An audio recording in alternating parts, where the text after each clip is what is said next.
Olá pessoal, bem-vindos a mais um Plantão TSA, nosso plantão aqui preparatório para a sua prova do TSA. Hoje vamos falar sobre a nossa trilha de número 3, cuidados perioperatórios. E hoje eu tenho aqui como minha convidada especial, a nossa aluna, também nossa bolsista do Portal Anestesia e também produtora de conteúdo e professora do nosso curso Anestésio também. Não acho que ela é pouca coisa não. Tem tudo isso aí já de função aqui no Portal Anestesia, ajuda a gente bastante e está na batalha aí também para o TSA. Então, doutora Karine Akemi, seja muito bem-vinda aí ao nosso plantão do TSA. Muito obrigada, Eduardo, obrigado pelo convite, uma honra participar. Meu vínculo aqui com o portal, então, já faz uma longa data, começou lá nas origens, digamos, lá na época da residência, nas aulas do portal. Quando nem chamava origens do curso ainda, na verdade, né? Para ver como o portal vai se atualizando, se adaptando e melhorando aí a nossa formação. Legal. Muito obrigado aí, obrigado pela confiança, a gente fica muito feliz dessa trajetória dos alunos, né? Isso não é... A gente tem muitos exemplos em relação a isso, né? De alunos que começaram lá no anestésio, passaram pelo TEA, viraram TSA e aí continuam com a gente até hoje nessa batalha aí, agora passando, né, os ensinamentos e os conhecimentos que eles vão adquirindo durante esses anos, fixando cada vez mais o conteúdo nos estudos, e isso faz os nossos professores evoluírem muito e também ajudarem a atualizar o Portal Anestesia, uma vez que nós vamos ficando mais velhos, né, e a gente vai ficando das gerações mais velhas, aí as gerações mais novas começam a vir e trazer também coisas novas pra gente, formatos novos, então isso é muito importante, essa renovação que a gente vem constantemente aí colocando no portal. Então, novamente, obrigado por esse tempinho aí que você deixou pra gente para participar. Nós vamos falar um pouquinho essa trilha 3 de cuidado perioperatório, que o Dr. Jorge, que é o coordenador dessa trilha, tem aí também grandes feras, Dr. Edgar Jung, o próprio Jorge dá muita aula aí, também a Indara manja muito de coagulação, é uma aula espetacular que eu adoro assistir da Indara, que eu tenho muita dificuldade com a coagulação, então de vez em quando tem que voltar lá para dar uma olhada de novo na coagulação. Uma trilha super legal, bacana. Qual a importância dessa trilha, Karine? Conta pra gente, qual que é a sua opinião sobre essa trilha? Olha, essa trilha é um assunto realmente muito importante, ela é bem extensa até, na verdade, assuntos muito relevantes. O que a gente percebe, assim, aquela velha história, né? É o estudo não só para a prova, importante para a prova, mas importante para a vida também. Claro. Muitas questões vão cair disso daí, né? Tipo, porque tem parada, tem coagulação, transfusão, choque, reposição volêmica. E é importante a gente fazer esse reconhecimento do tipo de choque, o manejo, na parada, saber reconhecer, saber tratar, organizar a equipe. Então, isso é um assunto extremamente relevante para o nosso dia a dia também. O que eu acho legal dessa trilha é que é uma trilha muito ligada para mim, assim, tem muita coisa de terapia intensiva também no meio, né? Então, juntam-se outros conhecimentos aí também, Monitorização cardiovascular é uma coisa muito importante dentro, aí que está embutido aqui, né? A gente não fala diretamente de monitorização cardiovascular, mas óbvio que nós temos aqui questões que podem envolver também alguns parâmetros hemodinâmicos para a gente entender o que está acontecendo. Concorda, Karine? Sim, isso é verdade. Isso até me ajudou na época, lá, quando começou lá o Covid, que os hospitais estavam todos cheios. Aqui eu não necessariamente precisei fazer plantão em UTI, mas como as UTIs estavam cheias, muitas vezes esses pacientes ficavam mais tempo com a gente para esse manejo, digamos, mais de terapia intensiva até a gente conseguir ter as vagas, né? Então, principalmente aquela parte do ultrassom, do point of care ali na beira de leito ajudava bastante nesse manejo também. Legal, isso é uma outra ponto importante, né? E isso é uma realidade que a gente também traz para a prova, né? Que hoje a gente tem muito mais questões com imagens, com figuras, com gráficos. Então a importância, né, de quem está prestando prova, principalmente a prova escrita do TSA, o foco nessas imagens, na imagem de ultrassom, de eco. Você também enxerga isso? Isso é uma tendência da prova?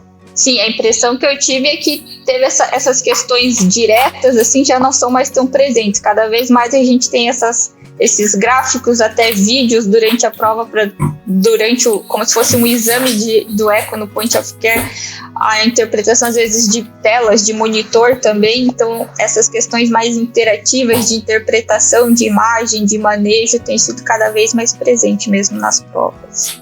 Legal, cara. Acho que são pontos importantes para a gente trazer para o aluno, principalmente para quem está aí caindo de paraquedas, né, pela primeira vez fazendo o TSA, ou mesmo quem já não prestou e está prestando agora de novo, parou um tempo. Eu acho que é sempre bom a gente informar e dar essas noções, que isso acaba trazendo mais segurança para a prova, né? Sim, é um formato de tendência de prova que a gente não está habituado a fazer, né? Por muitos anos a gente fez prova no papel, caneta, e era isso aí. E essa mudança no estilo de prova, a gente precisa se adaptar a ele também. Isso é importante, né? Porque também é difícil você chegar desprevenido na prova, né? Não imaginei que fosse cair isso, né? E aí a gente sabe que tem essa possibilidade aí das coisas mais dinâmicas, dos vídeos, das imagens, das tabelas, né? Dos diagramas de fluxo, né? Acho que tudo isso a gente vai ter bastante aí na prova, com muito fundamento de fisiologia, né? A gente vem abordando bastante isso, a importância das nossas ciências básicas, né? Da fisiologia, da farmacologia, da fisiopatologia, né? De tudo isso eu acho que também faz muita importância na prova, né? Hoje a gente tem eu enxergo que a gente está caminhando para uma prova muito próxima da prova do título europeu, que pede muita ciência básica aplicada na prática. Você concorda? Você acha que está rolando isso? Essa parte da fisiologia tem pegado bastante. E isso eu achei legal até da questão de juntar os assuntos nessas trilhas, porque a gente começa já com essas aulas de fisiologia, um pouco de anatomia ali, e vai indo para subespecialidades, não só fragmentado, estuda toda a fisiologia primeiro, para depois estudar todas as especialidades primeiro. Então esse agrupar nessas trilhas, achei que foi uma coisa bem interessante para a gente linkar esse assunto numa coisa só. Legal que dá uma abordagem aí, dá uma forma mais didática, né? Existe aí toda uma parte pedagógica, de planejamento pedagógico, que a gente tem a doutora não, que não é doutora, mas a Simone, que é a nossa chefa aqui da pedagogia, nossa orientadora aqui, que manja pra caramba disso. Então tem um pouco do dedo dela aí junto com a cabecinha mirabolante do Jorge. A gente tem essa facilidade para tentar elaborar trilhas melhores de conhecimento, realmente para guiar o aluno de uma forma um pouco mais direcionada, com mais lógica e na forma que ele aprende. Eu acho que isso é muito importante do ponto de vista didático, pedagógico, né? Então isso é um ponto legal. Então agora vamos fazer aqui um caso clínico que para bater um papo sobre a trilha, alguns pontos que a gente acha importantes que a gente pode dar uma comentada, ok? Beleza, vamos lá. Então vamos lá, coloquei um caso clínico aqui simples, um paciente de 45 anos com dislipidemia e hipertensão controlada, jovem, né? Toma losartana, levado ao pronto-socorro. Entra meio confuso, palidez cutânea, pouquinho taquipneico, hipotenso, 78 por 56 e uma frequência cardíaca de 100. E aí aqui eu trouxe aqui uma possibilidade de utilizar o eco para fazer um diagnóstico diferencial do choque. Estamos falando de point of care, o eco também pode entrar nessa parada, concorda, Carol? Concordo, o eco vai ser fundamental para a gente fazer ali aquele nosso fluxograma mental, para a gente diferenciar o que pode estar acontecendo, qual tipo de choque que esse paciente se encontra, né? Legal. Então, assim, baseado nisso, eu estou já trazendo uma informação que esse cara já tem uma saturação de venosa de O2 baixa e também tem um débito cardíaco baixo. Quais são as possibilidades aí passando um eco nesse paciente? O que você pode ver e chegar num diagnóstico?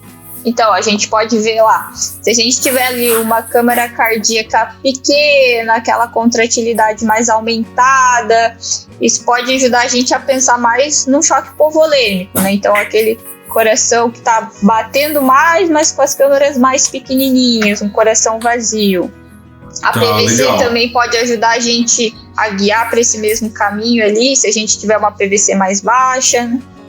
Legal. Então é porque esse paciente aqui é um mistério, né? Ele foi trazido para o hospital, não tem história de nada, né? Não sei se ele teve um trauma, se ele fez uma ingestão de droga, se ele é um coronariopata, a gente não sabe nada, né? Exatamente. Então o eco ajudou. E se eu tiver aí, você já me deu uma hipótese diagnóstica, então eu tenho uma saturação venosa de O2 baixa, débito cardíaco de baixo, PVC baixa. E aí eu posso ser um choque mais levando para um choque, pensando num choque hemorrágico, num choque dessa forma, hipovolêmico. Desse grupo de choque hipovolêmico, né? Legal. E se eu for pro outro lado, mesmo assim eu tiver um paciente com uma PVC alta, qual que é as chaves diagnósticas que você abre aí em relação a isso? Então, daí o eco pode ajudar a gente para a gente ir para uma vertente mais para o choque cardiogênico ou mais para o choque obstrutivo. Então, a gente pode ter lá um coração com umas câmaras mais dilatadas, aquele coração grande, com uma contratilidade não tão boa, aquela contratilidade que não tem aquela contração inteira que a gente fala, né? Aquela imagem que a gente tem. Isso fala mais a favor de um choque cardiogênico. Legal, bacana. Aí é um infarto grande com uma insuficiência cardíaca aguda. Pode ser isso? Pode acontecer. Pode ser que ele seja um cardiopata ali, um coronariopata, e a gente não sabe toda essa história dele ali também. Tá, ou cheirou alguma coisa, né? Cheirou um pouco de cocaína. Hã? Pode dar isso também, não jovem. Pode? Hã? Jovem, pode ter cheirado cocaína ou usado algum estimulante que aumenta a pressão arterial, aumenta o consumo de oxigênio, né? E aí chega com confusão mental, palidez cutânea, olha só. A gente esperaria aí uma hipertensão, né? Com uma droga como a cocaína, né? Mas se ele já fritou o miocárdio e entrou em insuficiência cardíaca aguda, ele pode estar hipotenso. É isso? Pode, aquele coração que não está aguentando. Que não tá aguentando o tranco, né? É muita cocaína para pouco coração. Tá bom, e alguma outra possibilidade aí passando o eco? Pode ser um choque obstrutivo também, né? Então, se a gente vai lá, olha, e tem aquele tamponamento cardíaco, aquele coração que não consegue nem encher por causa desse tamponamento, também pode acontecer. Perfeito. Isso é uma possibilidade aí de um tamponamento e também pode ser um TEP também isso, né? Pode ser TEP, pode ser pneumotórax hipertensivo, são outras opções também. Então, um choque mais obstrutivo, você disse. Exatamente, legal, do grupo de choque obstrutivo. Vou colocar então aí o fluxograma para a gente pensar nisso, né? Então, olha lá, débito cardíaco baixo, né? Saturação venosa de O2 baixa, um índice importante e fácil da gente analisar também. Muita gente deixa de ter esse marcador durante aí os estados de baixo débito e não vem a saturação venosa, né? Fica só preocupado com o lactato. Mas é tão fácil saturação venosa, você não acha? É verdade, exame barato, prático. Pois é, e mostra aí rapidamente, né, um estado de perfusão que a gente quer saber. Então, PVC baixa,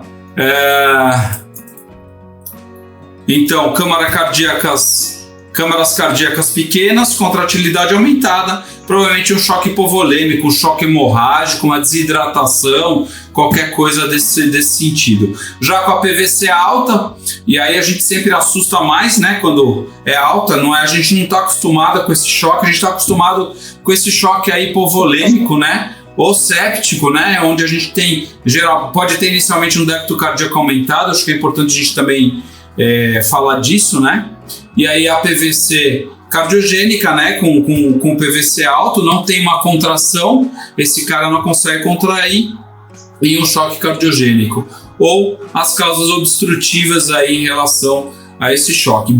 Bacana, né, a gente ter o eco na cabeça com esses caminhos, porque isso pode aparecer num caso clínico. No caso clínico e na nossa vida cotidiana. Na nossa vida cotidiana também, exatamente. Aí é o que dá mais medo ainda, né? Porque se você não souber, dançou, meu amigo. Tem que tratar tudo no empírico e é mais difícil. Quando a gente tem as ferramentas diagnósticas, a gente consegue dar pontos mais assertivos aí. Parte 2 do nosso caso clínico. E aí outra imagem, uma imagem importante aí, de um ultrassom de conteúdo gástrico. O paciente foi lá, tinha aí um jeito no eco de choque hipovolêmico, ele tinha cara, cheiro e cor de choque hipovolêmico, e fizeram lá o FAST, né, os ultrassom para fazer no pronto-socorro, e aí se vê, também se aproveita aí que você está com o ultrassom, dá uma olhadinha aí no conteúdo gástrico, e aí eu vejo essa figura aí do conteúdo gástrico, do estômago, da parte aí principalmente do antro, né? Ali tem um fígado que eu consigo ver. Explica aí essa figura aí para mim do ultrassom, essa imagem do ultrassom. O que são essas letrinhas aí e o que a gente pode deduzir desse ultrassom? Nessa imagem ali, a gente vai ver para ver se o principal objetivo é a gente saber se o estômago tá cheio ou se o estômago tá vazio. E o que a gente pega nessa imagem ali do ultrassom, quando a gente começa ali no tifoide, vai descendo ali pelo rebordo costal esquerdo, a gente vê principalmente o antro ali do estômago. O corpo e o fundo, eles são de mais difícil visualização, né? Então a gente foca mais ali no antro gástrico pra gente ver se ele tá cheio ou tá vazio. A gente tem ele ali contrastando ali com aquele eco, o L ali da nossa imagem do fígado, e pode ter também a imagem da aorta ali um pouco mais abaixo. Então, legal. O que a gente tem nessa imagem ali específica desse caso clínico é que ele tá pequeno, tá redondinho, não tem conteúdo interno visível, então ele sugere pra gente que ele tá vazio. Então ele dá mais segurança pra gente induzir esse paciente que o estômago tá vazio, e a chance dele regurgitar praticamente não tem, porque o estômago tá vazio. Legal. Isso é importante, né? Porque muitas vezes a gente fica em dúvida sobre também o jejum do paciente, e o ultrassom é um negócio tão fácil de você passar ali e ficar tranquilo, que é muito melhor você fazer uma indução tranquila, que você pode oxigenar o paciente, induzir com calma, fazer as drogas com calma e corrigindo eventuais alterações hemodinâmicas, do que fazer uma indução em sequência rápida. Concorda, Cato? Concordo, muito mais seguro, né, Edu, e deixa a gente mais tranquilo também. Tá. E uma outra coisa que eu queria chamar a atenção e que talvez caia nas provas, esses remédios que todo mundo está tomando para emagrecer, né? A liraglutida, a semiglutida, esses análogos aí de emagrecimento que usam para diabetes, o que eles causam no conteúdo gástrico? Pode trazer retardo, né? Então... É um retardo muito grande de esvaziamento. Então, esses medicamentos precisam aí ter uma suspensão aí de pelo menos uma semana, né? Tem os protocolos já disso. Mas muitas vezes aí, quando se começou a usar, muita gente foi fazer ultrassom e via que o estômago também estava cheio. Então, nesse nosso caso aqui, nosso amigo... Desculpe. Mesmo chegando aí na urgência, né? Pode, teoricamente... ter uma indução mais tranquila. E eu coloco aqui o exame, né, em relação ao conteúdo gástrico. A gente tem isso lá na apostila, tem na aula também de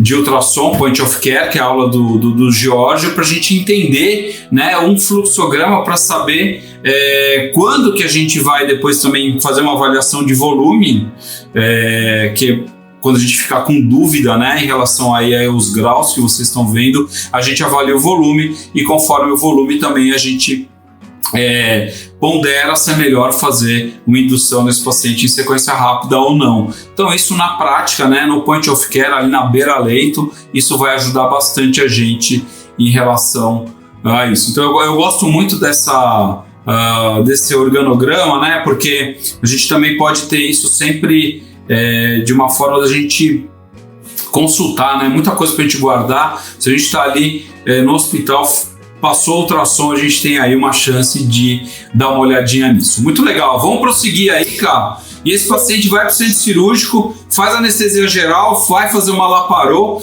e aí o anestesista que está lá, esse cara que está lá, é um cara um pouco mais aí, de uma escola um pouco mais antiga, aí, bem mais antiga na verdade, e o paciente começou a ficar hipotenso, ele mandou volume no paciente.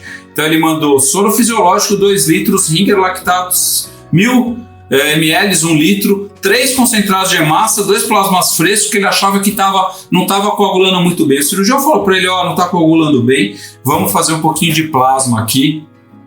E o paciente continua hipotenso taquicárdico, né? Mas depois se controla o sangramento, né? Tem o início aí de um pouco de droga vasoativa, o paciente começa a ter uma estabilidade hemodinâmica e você está lá esperando o leito. Seu paciente está já todo invadido com acesso venoso central, injugular interna, já está com uma pressão arterial invasiva também na radial, e você começa a ver que o paciente, enquanto a gente espera aí o transporte, o paciente começa a ficar esquisito, começa a ventilar de uma forma esquisita e começa a ter um quadro de saturação de oxigênio. E aí, o que você faz neste minuto? Estou com a parte hemodinâmica que parece estar bem controlada. O que eu faço nessa parte de saturação de O2? O que eu preciso olhar para esse paciente? Então, tem que checar desde o começo nesses casos, né? Então, primeira coisa, checar a posição do tubo, ver se não está seletivo, se não estubou, alguma manobra que possa ter estubado. Rever os ajustes ventilatórios, então checou, está entubado, vamos ver ventilação, ver como é que tá os padrões ventilatórios, se está sendo suficiente para aquele paciente, sempre mantendo uma ventilação protetora. Garantir também que esse paciente está com um bom plano anestésico, que ele não está, o que a gente fala no dia a dia, né, de brigando com a ventilação, então garantir que está com um bom plano anestésico, está com um bom relaxamento neuromuscular. Auscultar esse paciente, ver se a ausculta está limpa, se não tem outros ruídos adventícios estranhos. E voltando para o point of care, o ultrassom pulmonar também pode ajudar a gente nesse diagnóstico e no manejo desse paciente.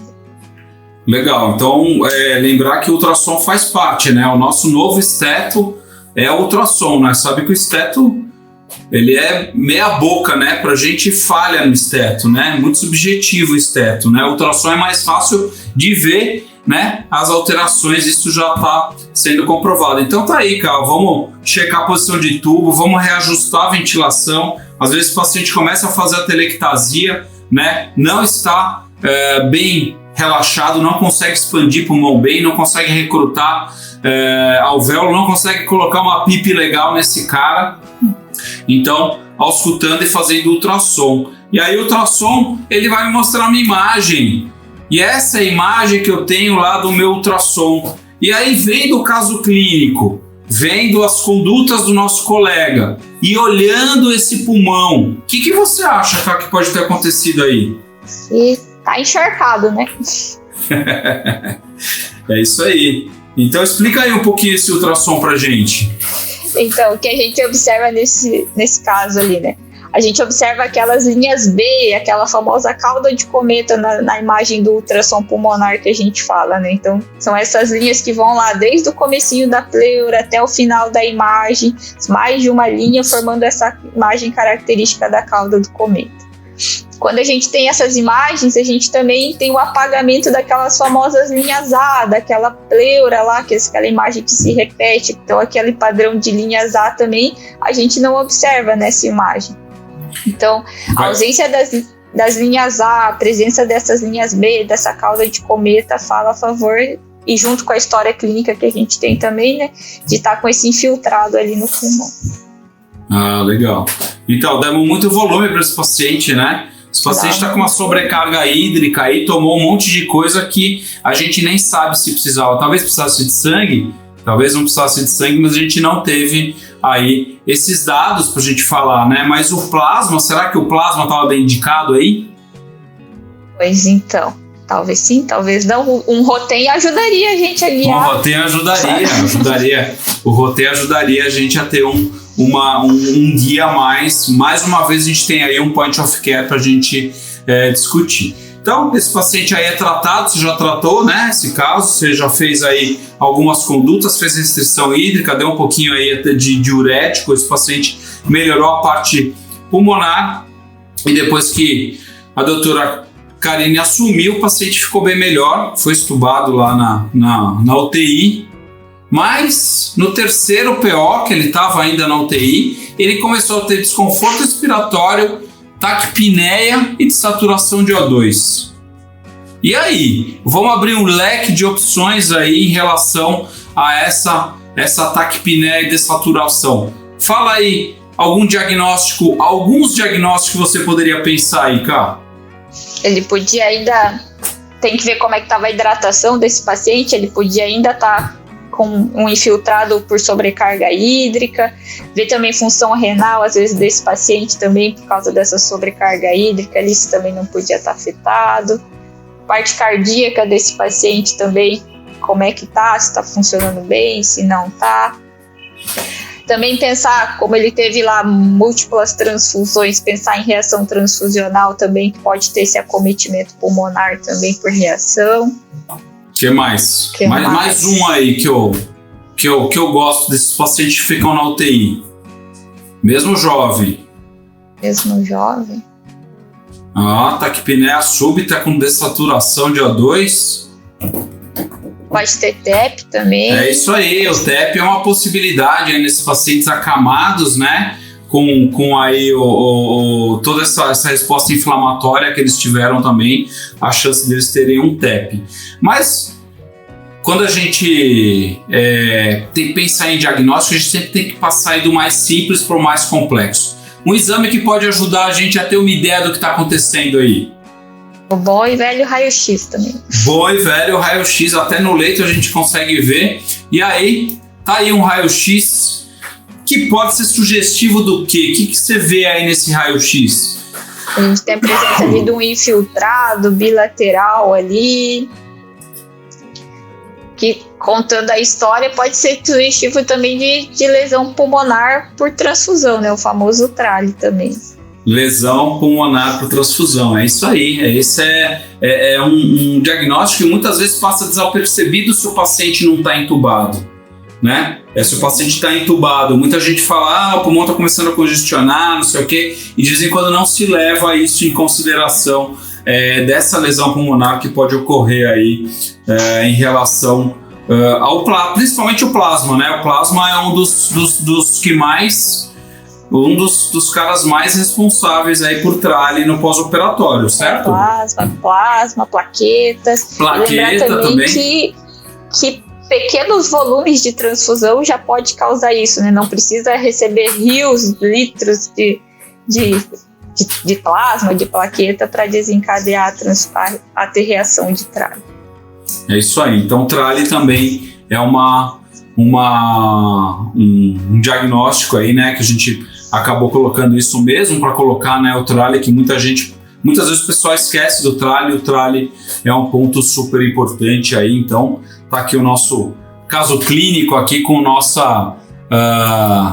nosso fechamento aí desse caso clínico com o TRALI. Então, abordamos aí no nosso caso clínico desde o cuidado lá, desde o início do atendimento do paciente até o final da UTI. Então, esses são os cuidados perioperatórios importantes para a gente ter essa noção. Então, envolvendo vários pontos importantes aí, né? Choque, reposição volêmica e transfusão. Eu ia ainda fazer esse cara parar lá na UTI, mas eu fiquei com dó dele, viu? Eu falei, não, eu fiquei com dó. Eu vou deixar a parada para depois.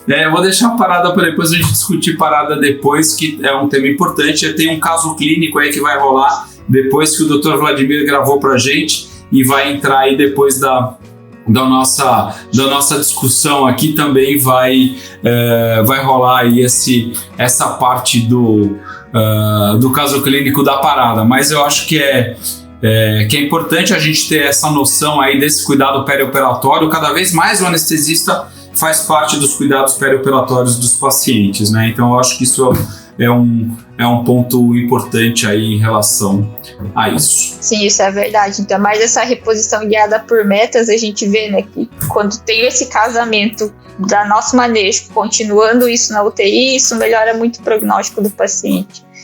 Que muitas vezes para num outro cuidado, né? E a gente perde tudo o que a gente fez em relação a isso.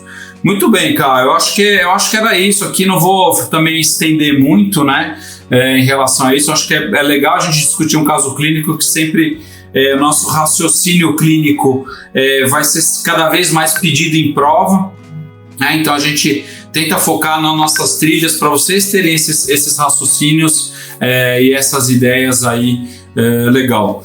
Temos aí algumas ferramentas que o portal oferece, a gente sabe muito bem da parte do desenvolvimento das trilhas, que você mesmo falou, né, da importância que isso para você, né, isso como te ajuda. Também a gente tem um intensivão do portal que vem ajudando aí muita gente a fazer um resumão, a ficar mais confiante e ir para a prova mais tranquila. Eu acho que o intensivão é uma ideia que foi bem bacana. Então, isso aí, ajuda a dar aquela lapidada final. A lapidada, e também ajuda, né, para você dar uma refrescada, né, puxar aquele negócio que tá lá escondido, lá no porão, né, do seu hipocampo, ele vem ali quando a gente lembra alguma coisa. Então, agradecer aqui, Karine, pela sua presença, pelos seus minutos aí com a gente. Eu sei que o tempo sempre é o nosso maior, a coisa mais valorosa, que tem maior valor na nossa vida, né? Hoje em dia é o tempo. Então, muito obrigado aí, a participação de todo mundo aí também. Acompanha aí o portal nas redes sociais, a gente tem várias novidades para vocês aí durante o ano, então acompanhe aí com a gente da trilha perioperatória. Eu acho que foi muito legal o nosso caso clínico. Você foi muito bem também no nosso caso clínico, na nossa discussão. Gostei da nossa discussão. E é isso aí, cara. Deixa aí seu recado. Muito obrigada pelo convite, Edu. Adorei participar. Muito obrigada mesmo. Foi uma conversa bem bacana. Legal. Obrigado, cara, novamente. Obrigado, alunos. E agora aí, antes da gente finalizar, também tem mais um caso clínico aí para vocês assistirem. Então, obrigado pela participação. E a gente se vê na próxima trilha. Trilha número 4. Próxima trilha de respiratório. Aí nós vamos falar de via aérea, ventilação, um monte de coisa legal também na nossa próxima trilha respiratória. Valeu, pessoal. Valeu. Até a próxima e valeu. Olá, pessoal. Meu nome é Vladimir, sou professor do Portal Anestesia e dou as boas-vindas a todos às questões comentadas do portal. Hoje continuaremos a falar sobre questões relativas à parada cardiorrespiratória. E eu vou desaparecer para que possamos discutir. Sobre as condutas no perioperatório após o diagnóstico de parada cardíaca, marque verdadeiro ou falso. A primeira medida inclui pedir ajuda, solicitar um desfibrilador e iniciar compressões torácicas. Verdadeiro ou falso? Nunca se deve desconectar o tubo traqueal do sistema respiratório durante parada cardíaca intraoperatória em pacientes sob anestesia geral. Quando possível, deve-se suspender a cirurgia e a anestesia em curso. E é importante ou não revisar os dados da ETCO2 antes do período de instabilidade? Pausa para a nossa consideração. Resposta, letra B. verdadeiro, falso, verdadeiro e verdadeiro. A primeira medida em qualquer situação de emergência, como numa PCI, é chamar por ajuda, solicitar o desfibrilador e iniciar as compressões torácicas, o que a maioria de nós chama de código azul. A desconexão do ventilador, e tá aí uma pegadinha, por um breve momento exclui uma das causas ventilatórias mais comumente causadoras da PCI, a autoPIP elevada, por exemplo, por algum mau funcionamento das válvulas expiratórias, que hoje, felizmente fazem parte dos checklists da maioria dos aparelhos modernos de modo automático. Sempre que possível nesse cenário, deve-se suspender ou abreviar a cirurgia para que a gente possa estabilizar o doente e entender o que aconteceu.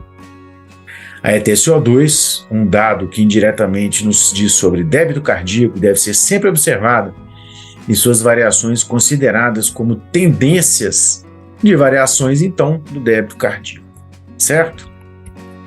Obrigado, pessoal. Espero que tenham aprendido com essa questão e vejo vocês nas próximas.